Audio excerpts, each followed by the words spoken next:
ദുആ ചെയ്തുകൊണ്ടിരിക്കുന്നു, സങ്കടങ്ങൾ പറഞ്ഞുകൊണ്ടിരിക്കുന്നു. അതിന് മുൽത്തസം എന്നാ പറയാ. ഈ മുൽത്തസമിൽ ഇവിടെ മുതൽ ഇവിടെ വരെയുള്ള ഭാഗം, ഈ ഭാഗം പ്രത്യേകം പരിഗണിച്ച് നിങ്ങൾ ദുആ ചെയ്യണം. എപ്പോ? അത് തവാഫ് അല്ലാത്തൊരു സമയത്ത് പോയിട്ട്. ഇനി ഒരു തവാഫ് എങ്ങനെയാ തുടങ്ങുക? നമ്മളിപ്പോ ഇഹ്റാം ചെയ്ത് മക്കത്തെ റൂമിലെത്തി, ഉദൂ ചെയ്ത് കഅബത്തിന്റെ അടുത്തെത്തി. അവിടെ എത്തിക്കഴിഞ്ഞാൽ ഇങ്ങനെ നിൽക്കുമ്പോ ഇവിടെ പണ്ട് കാലത്തൊരു വരണ്ടായിരുന്നു, ഇപ്പൊ ആ വരല്ല. ഇപ്പൊ നമ്മൾ വാതിൽ നോക്കുക, പള്ളിയുടെ ചുമരം ഒരു പച്ച ലൈറ്റ് ഉണ്ടാവും, ആ ലൈറ്റ് നോക്കുക. എന്നിട്ട് എവിടെയാ നിൽക്കുന്നെങ്കിൽ ഇങ്ങനെ നിൽക്കുക.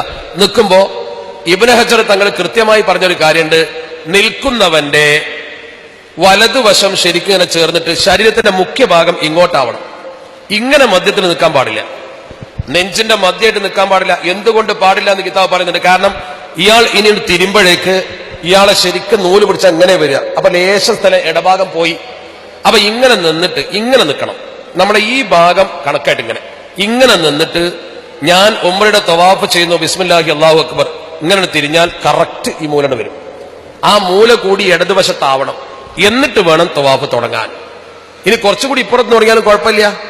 ഇനി ഇങ്ങനെ ചുറ്റി ചുറ്റി ചുറ്റി വരുമ്പോ ഇവിടെ എത്തുന്ന സമയത്തും ഇവിടെ എത്തുമ്പോ ദാ ഒന്നിങ്ങനെ കൈ മുത്തുക. തിരിഞ്ഞു മുത്താൻ തിരക്കില്ലെങ്കിൽ ഇങ്ങനെ തിരിഞ്ഞു മുത്തിയാൽ പോലും ഇങ്ങനെ നിന്നിട്ടേ നടക്കാവൂ. എപ്പോഴും തവാഫ് ശരിയാണെങ്കിൽ കഅബ ഇടതുവശത്താവണം. ചില ആളുകൾ എന്ത് ചെയ്യും, ചുറ്റി ചുറ്റി വരുമ്പോ ഹജറുൽ അസ്വദ് മുത്താൻ വേണ്ടി ഇങ്ങനെ പോകും. ഇങ്ങനെ പോയാൽ എന്തായി, ഇങ്ങനെ മുത്തിയിട്ട് പോകും. മുത്തൽ പുണ്യം തന്നെ, പക്ഷെ അവന്റെ തവാഫ് ബാത്തിലായി. എന്താ കാരണം?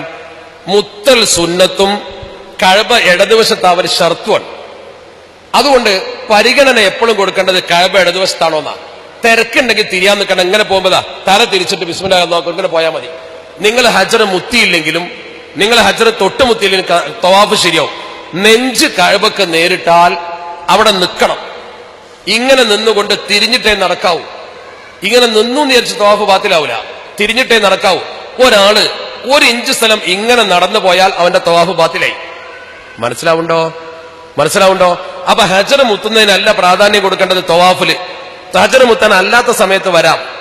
അങ്ങനെ വന്ന് തവാഫ് കൃത്യമായി ചെയ്യാം. ഇനി ഒരാൾ ഇങ്ങനെ തവാഫ് ചെയ്തുകൊണ്ടിരിക്കുമ്പോ ഒരു 3ഓ 4ഓ തവാഫായി, ഒരു 4 തവാഫായി, ഇവിടെ എത്തി, ഉദൂ മുറിഞ്ഞാൽ പോയിട്ട് ഉദൂ എടുത്ത് വരിക.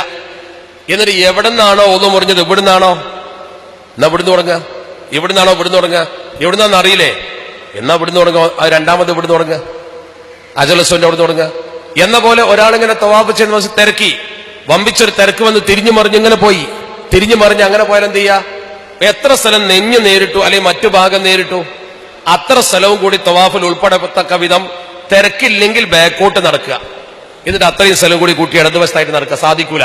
അപ്പൊ എന്ത് ചെയ്യാ? ഒരു ചുറ്റണ്ട് ഒഴിവാക്കുക.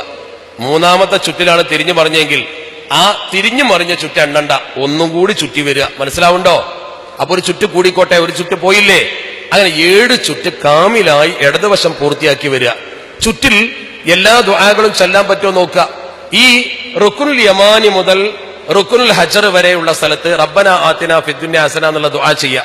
ഇങ്ങനെയാണ് ഒരു പൂർണ്ണ തവാഫ്. അത് കഴിഞ്ഞാൽ വാതിലിന്റെ ഏകദേശം ഒരു 17 മുഴം ഇപ്പുറത്ത് ഹജർ, ഇവിടെ ബഹുമാനപ്പെട്ട ഇബ്രാഹിം നബി അലൈഹി സ്വലാത്തു വസ്സലാം കഅബ നിർമ്മിക്കുമ്പോൾ കയറുന്ന ഒരു കല്ലുണ്ട്.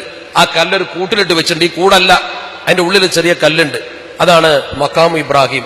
അതിന്റെ പുറകിൽ നിന്ന് എത്ര പുറകോട്ട് പോയാലും കുഴപ്പമില്ല, എവിടെ പോയിട്ടെങ്കിലും 2 റക്അത്ത് തവാഫിന്റെ നിസ്കാരം നിസ്കരിക്കുക. ഞാൻ തവാഫിന്റെ 2 റക്അത്ത് നിസ്കരിക്കുന്നു, അല്ലാഹു അക്ബർ.